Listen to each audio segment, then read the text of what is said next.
Asa Cosby's no stranger to flying long distances in his airplane he keeps at the Kernville airport. But this summer, he went on a journey of a slower nature. In Kernville, I'm Corey O'Leary, your neighborhood reporter, and this Kern Valley local traveled over 1,000 miles on the Pacific Crest Trail this year, and he's not done yet. Big day today. Got up early, hiked, got to mile number 1012. Still can't believe it. I'm like, wow.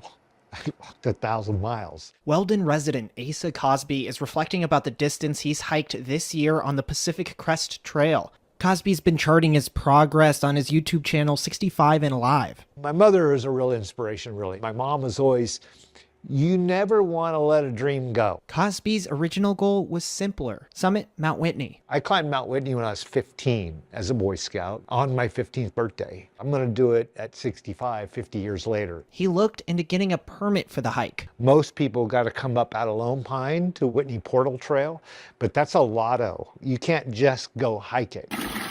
However, those hiking on the Pacific Crest Trail, a 2,653-mile-long trail that stretches from the Mexican border to the Canadian one, have access to a different trail going up Mount Whitney. I was going to have to take this back way. And I said, I'm going to start at the beginning if I'm going to do that. Got to go big or go home, you know? My first accomplishment is done. I'm home. At age 65 and on day 65 of his hike, he realized his original goal. We left at 12:30 in the morning to do Mount Whitney because we wanted to get there at sunup. And we got there at 5:25 a.m. 14,505 feet at sunrise. I got up there, the wind was ripping, it was colder, and I'm like 65 and alive, you know, I made it. He continued on his hike, which was primarily done alone, but his daughter traveled to join him for certain sections.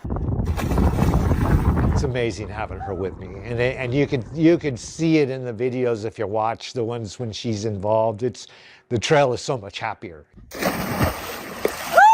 Mandy, any closing words? Good night. And I hate mosquitoes. And he's not finished. It's calling me, man. The mountains are calling. I spoke with him late July when he came back home to rest for a week, but in early August, he resumed his hike where he left off, at Sonora Pass. I'm hoping to make the halfway point, 1325. I like bridges. He says it's been a hard but life-changing journey and has advice for anybody who wants to take on the Pacific Crest Trail. It's hard. Climbing. But there's not an age limit. You can do it. You can do it. You're just one foot in front of the other. Corey O'Leary, 23 ABC News.